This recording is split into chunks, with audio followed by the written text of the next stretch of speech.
The issue of Israeli hostages is even bigger than Netanyahu.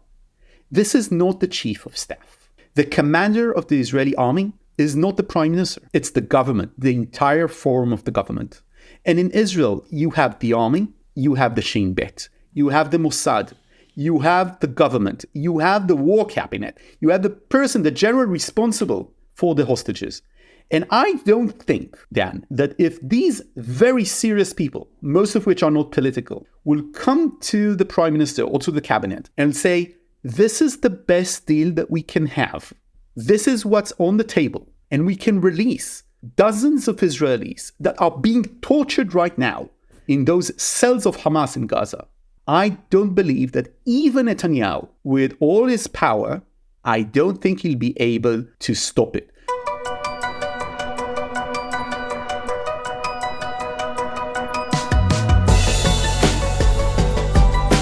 It's 6 p.m. on Sunday, February 25th in New York City. It's 1 a.m. in Israel. It's Israelis' turn to Monday, February 26th. Last week, Prime Minister Netanyahu released to his cabinet what could be interpreted as a first sketch or an early blueprint or a statement of principles for post-war Gaza planning. According to this document, at least as it is understood, Israel would retain security control over Gaza for the foreseeable future while handing administrative and governance responsibilities to Palestinians that do not have any previous ties to Hamas. A few other principles that have either been stated explicitly or implicit in the early stage planning include: 1, there will be some kind of physical buffer on each of Gaza's Egyptian and Israeli borders. 2, the rebuilding of Gaza will only commence once Gaza is fully demilitarized. That means no remnants of Hamas. 3, there will be full and complete closure of UNRWA. It sounds far-fetched that the UN would agree to that, but who besides the UN is going to actually protest, or at least who that actually matters? And 4, Israel will reject any Palestinian state or Palestinian state recognition as a precondition for commencement of its post-war planning and implementation. Now, none of these items should be surprising. They are versions of what Prime Minister Netanyahu and other members of the war cabinet have been saying piecemeal over the past couple of months. At the same time, and much more newsworthy, it appears that there is some progress on the negotiations to return more Israeli hostages. We had heard until recently that there had been 1 step forward and 2 steps back in these negotiations, the ones occurring in Paris and elsewhere. And now, suddenly, if the Israeli press reporting is accurate, there is new momentum. To help us understand what's going on here on both these tracks, our guest today is Nadav Eyal, who returns to this podcast. Nadav is not only a regular on Call Me Back, but he's a columnist for Yediot, one of Israel's most influential news organizations. Eyal has been covering Middle Eastern and international politics for the last 2 decades for Israeli radio, print, and television news. Nadav Eyal on the anatomy of a deal. This is Call Me Back. And I'm pleased to welcome back to this podcast Nadav Eyal for a regular check-in on what is happening behind the scenes as a number of plans are being negotiated and backgrounded and briefed. Nadav, thanks for being here. Thank you for having me again, Dan. Nadav, over the past week, there have been 2 streams of conversations that are both separate but, of course, connected regarding 2 separate plans. One is a short-term hostage deal, possibly in the works, and then there has been surprisingly a day-after plan, meaning who and how Gaza will be ruled after the war. And I want to talk to you about each of these plans. Let's start with the hostage negotiations. There was discussion of a broad outline being negotiated.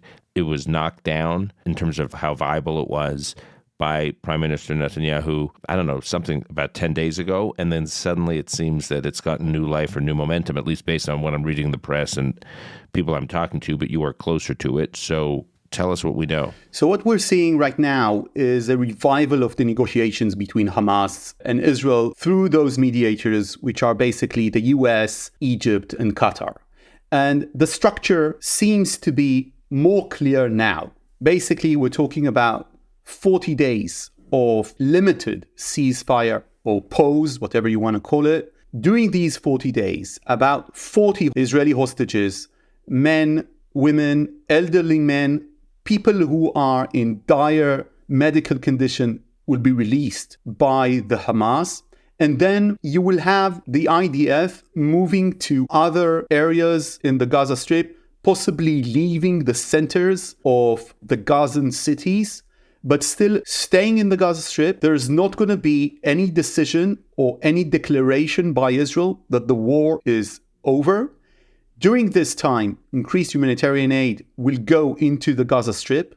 And some Palestinian civilians now residing in the south after they were displaced because of the IDF operation and the war that Hamas initiated will be allowed to move back to the north. And one of the things that we learned, and I wrote about this extensively in my column this Friday, is that the most important thing to Hamas right now is to have the pause and to get some of those Palestinians back to the north. Because they understand that, strategically speaking, Israel holding the north of the Gaza Strip, where hundreds of thousands of Palestinians used to live, now many of them are in refugee camps in Rafah. This is an advantage of the IDF in the war, in the sense that Hamas would want to erase this and to return to business as usual. Now, Israel is not going to allow this, but it might allow, for instance, women and children or men above a certain age to return back to the north after they are being inspected in the checkposts of the IDF all along this specific corridor that the IDF has created. We call it the Netzarim corridor in the Gaza Strip between central North Gaza Strip and the southern part of Gaza Strip, places like Khan Yunis and Rafah.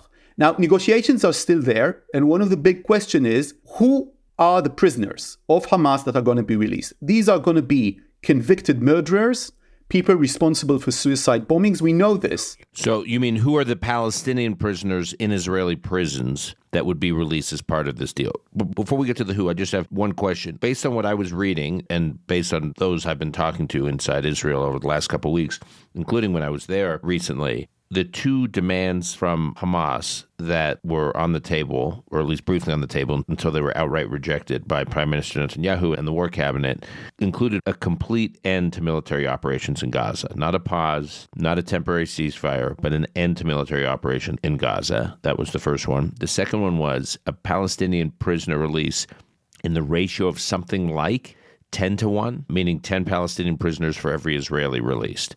And Netanyahu, from my understanding, had instructed Barnea, the head of the Shin Bet, and the other members of the negotiating team to not even offer a counter offer. It was just non-negotiable. Those 2 points, the idea of end of military operations and a ratio as high as 10-1, were just non-starters. And Netanyahu was not even willing to discuss those. And he received a lot of blowback inside Israel for not seeming, again, this is just not based off public reporting, not seeming to even willing to engage on those 2 points. He just shut down any conversation about those 2 points. Is that accurate? Yeah, it is accurate, but at no point did Hamas, at this stage at least, really demand for an end of the war. The reason for that is because as far as Israel is considered, this is a no-go, okay? There is no chance, and this was true from the beginning of negotiations, and no one really criticized him in Israel for that specifically. It was and is a consensus within the war cabinet that regardless of the Hamas offer, Israel will not commit itself to ending the war as part of a hostage deal and a pause in the war. Now, the other point you made, Dan, is about the ratio. And the ratio and the identity of those released. These are really critical issues. But one thing is for sure, Israel is going to release many more than 10-1. They're going to release more than 10-1? If the Israeli hostages that will be released are 40, it's going to be much more than 400. This is for sure. Okay.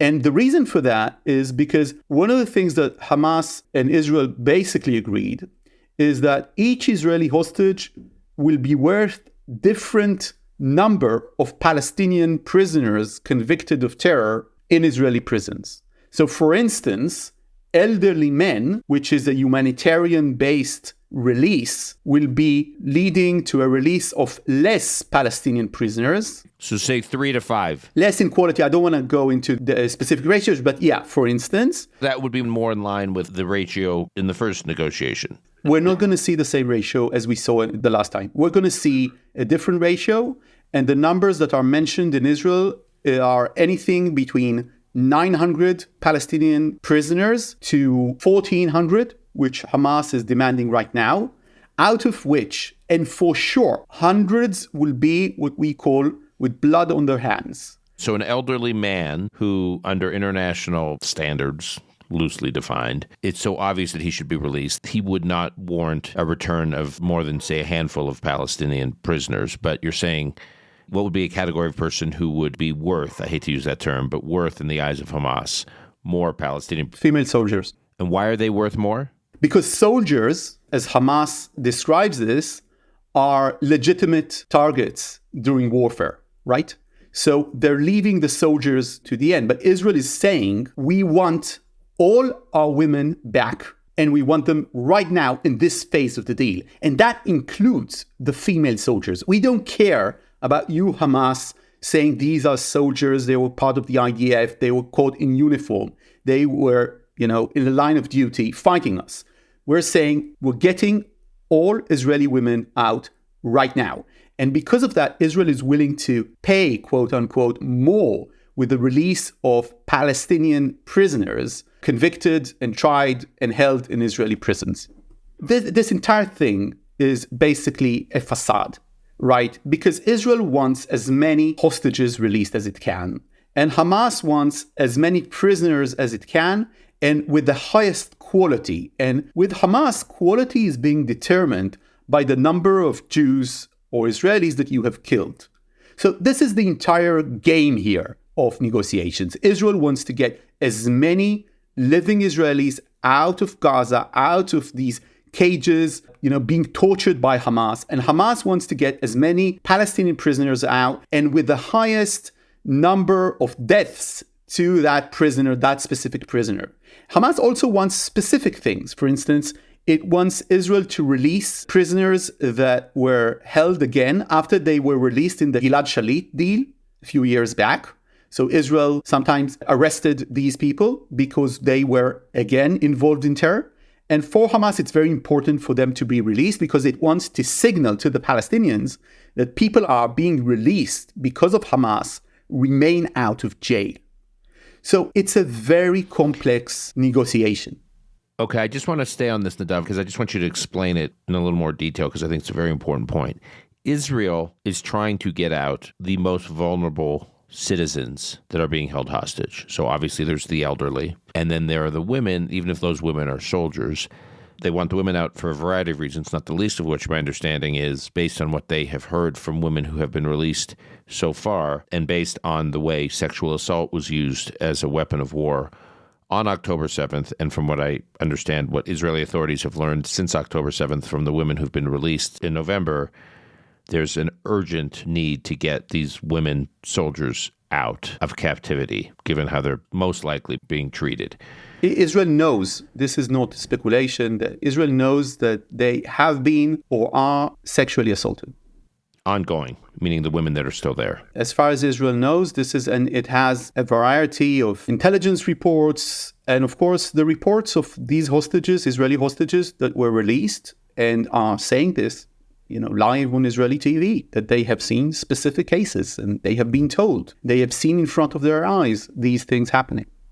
Yeah. And so obviously that's the priority that Israel is placing on getting them out. For Hamas's negotiations, they measure value based on, or values determined based on how many Jews have been killed by the Palestinian prisoner they get released. Meaning there's a higher value placed on a Palestinian prisoner in an Israeli prison who has killed more Jews than the next Palestinian prisoner. Yeah, in general, we can say that. I want to be more specific about this. Generally speaking, the big question is how many prisoners with blood on their hands Hamas will manage to release. And its first priority, as you said, Dan, is to release as many prisoners with blood on their hands. Not to release the humanitarian prisoners, which they have got in the first deal.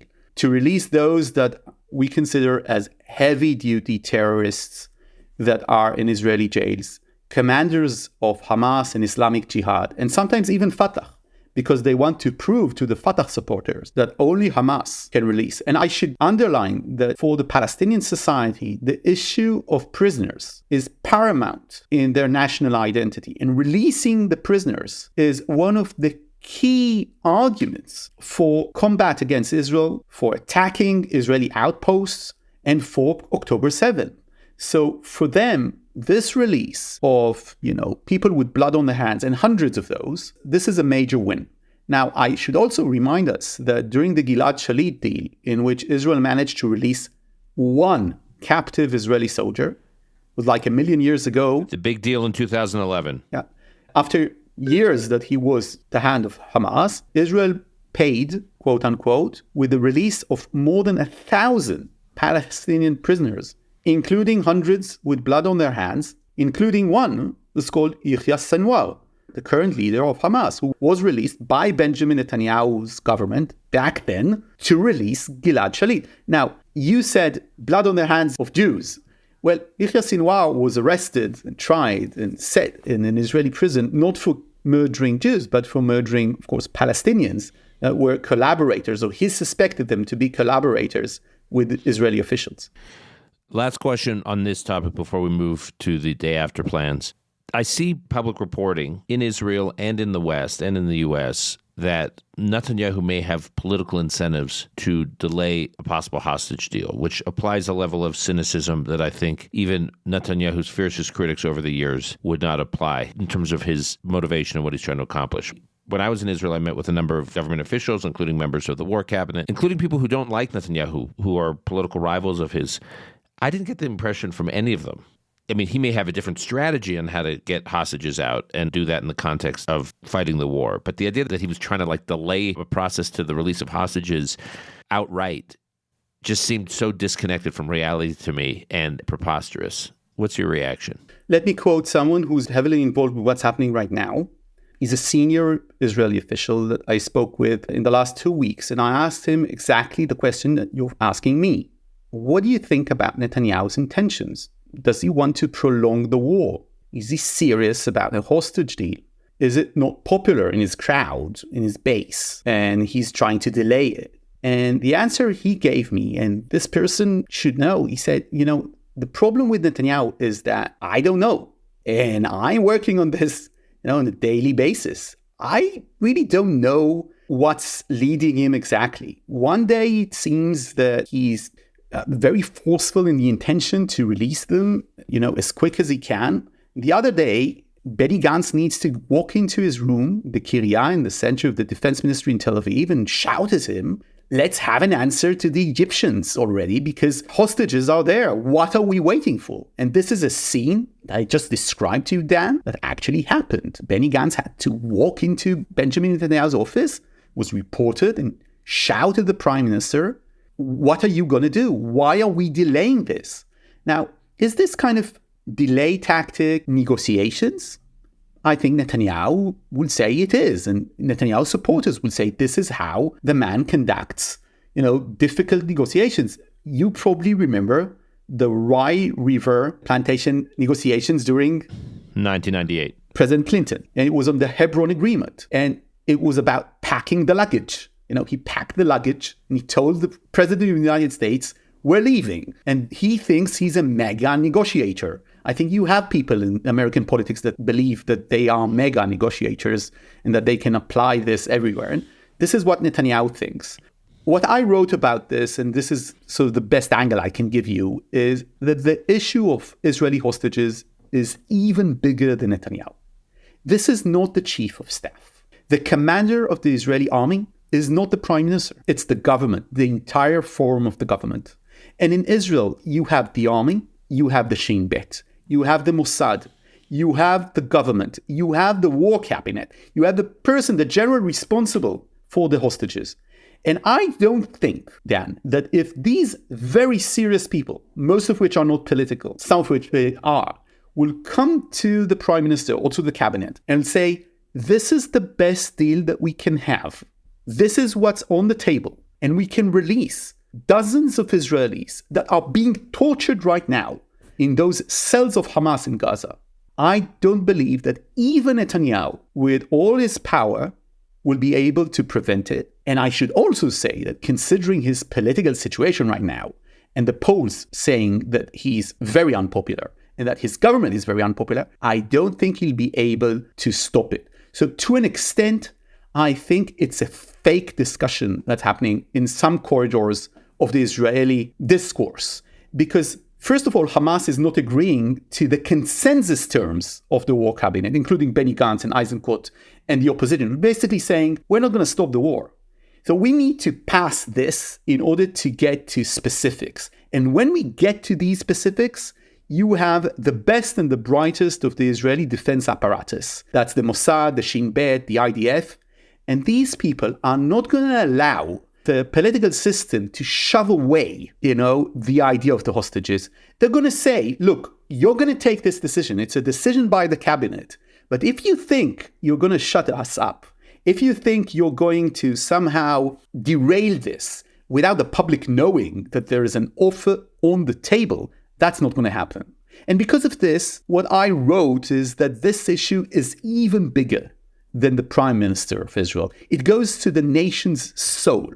It's about solidarity. It's about Kol Israel Arevim Ze Lazeh. It's about the notions that one for all and all for one, that really at the fabric of the defense approach of Israel.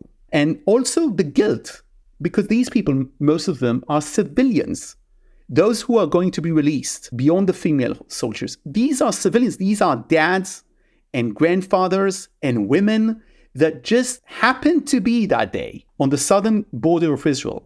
And the defense apparatus in Israel feels responsible. People are, they're still not sleeping at nights because they were responsible and they failed the country. And they failed those people who are now being tortured by, a genocidal organization out there. A long answer, I know, but I think, No. Very important, because I think there's conventional wisdom out there, and you're bringing some clarity to the issue that I think is absent, at least in a lot of the coverage over here outside of Israel.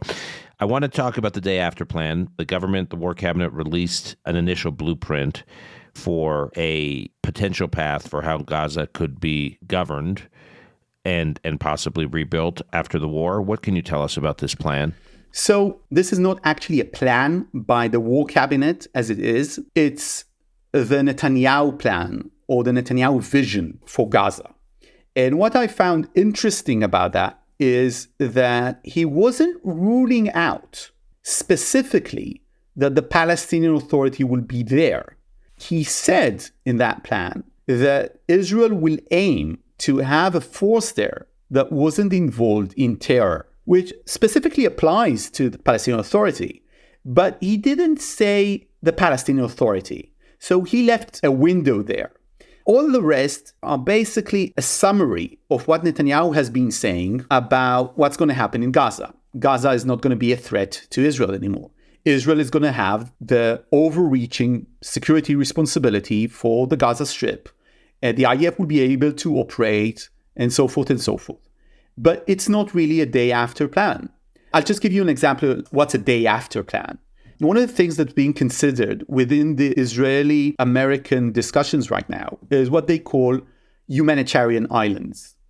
And the idea there is to create hubs within the Gaza Strip that will be protected by either Egyptians, Emirates, United Arab Force, Gazans that are not Hamas, or maybe PA soldiers that are not Hamas, be guarded, with armed men. And in these places, you will have, a school, you'll have bakeries, you will have all the things that people need to continue on with their lives. And Hamas would not be allowed around these places. So this is a sort of a day after plan. I'll give you another example. I published 2 weeks ago the plan of Yoav Gallant, the Israeli defense minister. So basically what he's saying is Israel is going to supply humanitarian aid to the Gaza Strip. It's going to allow this to come from the south and from the north. And it's going to arm Palestinians to make sure that it doesn't fall to the hands of Hamas. And it's going to have relations with, commerce and trade and civil commissions within the Gaza Strip. And they are going to be built as a new power hubs of sorts around the Gaza Strip. And this is how Gaza is going to be run from now on. Another day after plan is what we're hearing in recent days. We'll have a new government of the Palestinian Authority. It's not going to be with Fatah ministers, but with what they call sometimes technocrats. Technocrats that are approved by the Palestinian Authority. Technocrats that the Palestinian Authority has been consulted on. Yes, of course. But these people can be, for instance, Salam Fayyad, who Saudi Arabia really wants to be the new leader of the Palestinian Authority, and he is known to reject corruption. And that's one of the reasons that he was kicked out of the Palestinian Authority to begin with. And then this new government is going to rule both the West Bank and the Gaza Strip. And it's going to take some forces from the West Bank and enter with them to the Gaza Strip, therefore shoving away Hamas. Now, I'm not saying about any of these plans, Dan, that they're viable, that they're the way to go forward. But this is a day after plan. What Netanyahu published is basically a summary of his speeches in points, together with one small new idea, and that is that Israel would want to have some local authorities in the Gaza Strip that were not prior to this involved in terror, meaning probably not the PA. It's not a day after plan. And I think that this is one of the things that the administration is saying, and Dan, I would want to hear your input about this because of your history in Iraq, in other places. The administration is basically saying, we understand you want to topple Hamas. They're saying this from day one. We support your intention in toppling Hamas. But if this is what you want to do, and you're going to drag everyone with you, and you're absolutely right in doing so, what do you want to happen thereafter? Are you going to control the Gaza Strip? Israel says no, absolutely not. So the administration is saying, and the rest of the world is saying, so what are you going to do? And Netanyahu has been dodging this question again and again and again. And his document this week is just another way to dodge basically the question. He's just outlining something so general, so vague, so you can't understand anything from it. But as you know, for instance, with Iraq, I'm not saying that it worked really well. Maybe it did. I don't know. You tell me. It initially did not work well at all in Iraq because the United States had a very ambitious vision for how Iraq would be rebuilt and governed after the regime was toppled. But it did not, during that period initially, have sufficient security forces present to provide for basic order while the U.S.-led coalition was implementing its plans. So we had a very light military footprint. Basically, the U.S. strategy was win the war, quote unquote, topple Saddam and his sons, and then basically move most of the U.S. military forces out of there. And when you had the collapse of a governing authority, meaning the Iraqi government had collapsed, and you had the disappearance of U.S. forces, you had total anarchy. And the U.S.'s ability, whatever our ambitions were for the future political process of Iraq and the future reconstruction of Iraq, they were impossible to implement with any kind of serious success without our ability to provide basic order, which is why many of us on the ground were arguing to Washington, we need to bring forces back. We cannot, as my boss at the time, Ambassador Bremer, argued to our bosses in Washington, the White House and the Pentagon and the State Department, the worst of all worlds is an ineffective occupation. It's one thing to have an occupation. It's another thing to have an occupation that can't provide basic security and order. Then the occupation is resented by the local population because it's humiliating, and it's actually not providing for the safety of its citizens, so you can't build buy-in from the local population. So you've got to choose what you want. You've got to say, we either have this grand vision that we want to implement, but doing so requires providing basic security for the population you're trying to win over. We had a grand vision without providing basic security, and we didn't really begin to provide basic security until 2 to 3 years later, when we started to implement the surge strategy, where we brought our troop presence back up, and we implemented a whole other approach to how we start to provide security for Iraqis, which is a conversation for another day.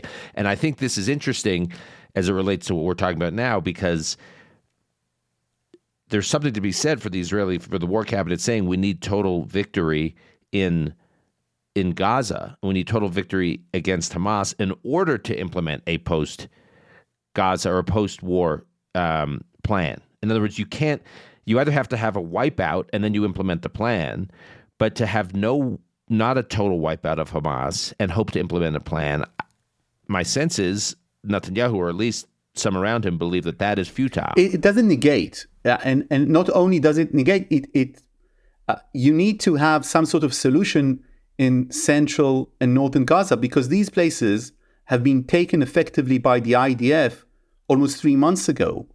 And in these places, every place that there is a vacuum, Hamas re-enters. I'll give you one example. The IDF is having, in the last 2 weeks, an operation in a neighborhood near Gaza called Zaytun, which it occupied in the first month of the war. In the recent 2 weeks, they killed there over 100 Hamas fighters. So what's happening? And the answer, of course, is that there is no other force taking this from the hands of Israel. The Israeli IDF, the Israeli Shin Bet, is really begging the cabinet to take these decisions. Gadi Eisenkot, who's a member of the war cabinet, an important member, a former chief of staff, sent a letter to the other members of the war cabinet, basically arguing that the main problem is not that the war cabinet is making the wrong decisions, that it's not making decisions at all, and decisions that need to be made. And the most, recycled argument that you'll hear within the IDF and other places in Israel that do security, we're winning the war militarily, but if we're not going to have a solution politically, all that we have worked for can be futile, and then Hamas can re-enter. And that's one of the reasons for the pressure, politically speaking and internationally, on Netanyahu to supply for some sort of a day after, because we are right now at the day after. This is what people don't understand. So Rafah we need to take care of Rafah.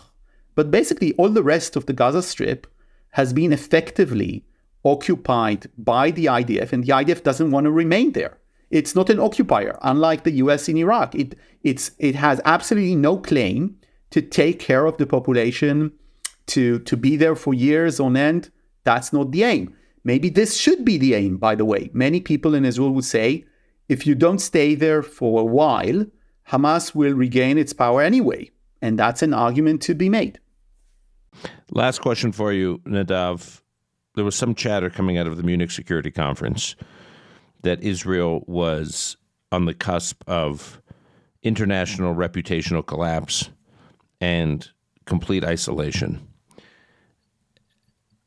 I've been skeptical of that, but you're hearing growing chatter that Israel is entering a zone that it has never, in recent memory at least, based on recent history, has never been in before, and that it's not clear how Israel comes back from that. What is your response to that? I think that Israel is in a very dire condition internationally speaking, and one of our chapters was actually recorded from The Hague, from the ICJ there.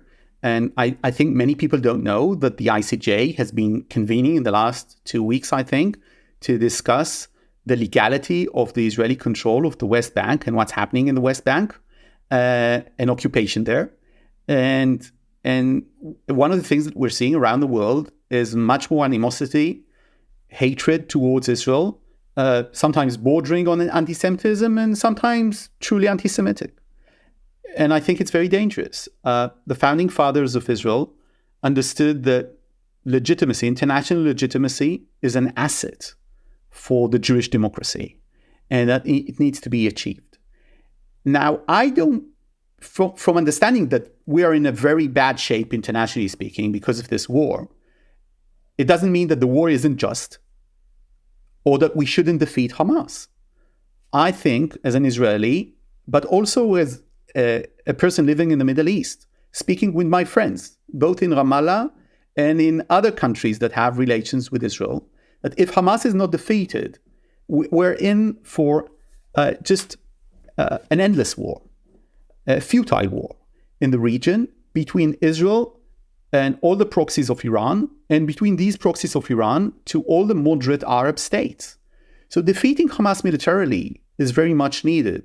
But then when you say that and you understand that Israel is in a very tough spot internationally, there are many things other than that maybe you should do. For instance, maybe the IDF should have those humanitarian hubs. It's not my idea. It's an idea born in the Israeli defense ministry. So maybe they should do that more quickly. Maybe the war should be operated on a much quicker pace.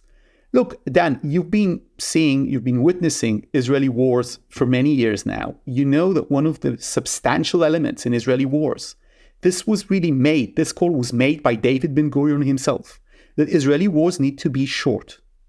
It's paramount that they will be as short as possible.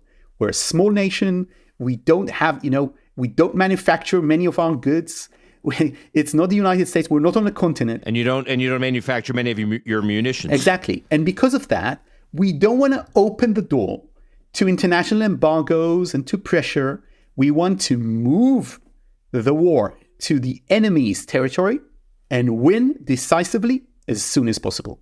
This was the Ben-Gurion idea. Now, Israel was very worried about Palestinian civilians in the Gaza Strip. I know that sometimes it doesn't look like that, internationally speaking, but it was, and about its own soldiers.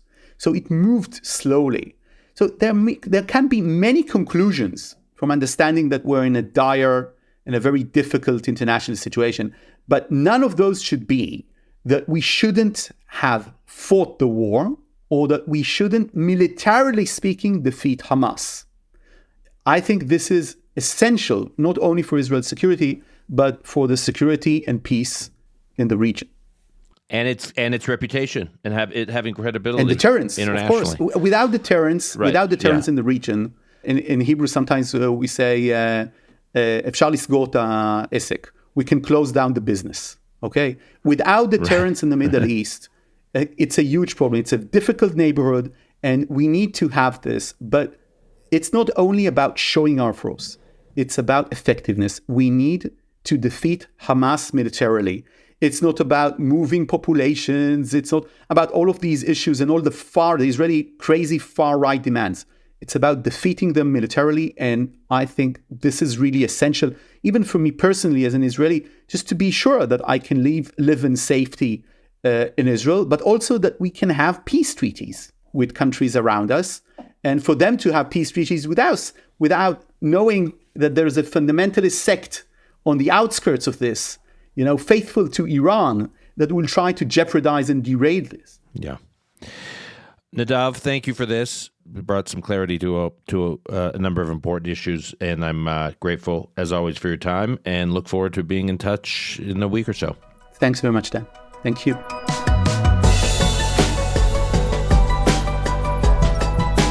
That's our show for today. To keep up with Nadav Eyal, you can find him on X.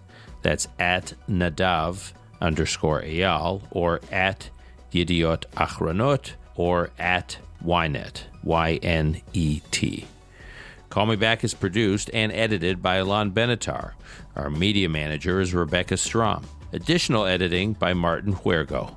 Until next time, I'm your host, Dan Senor.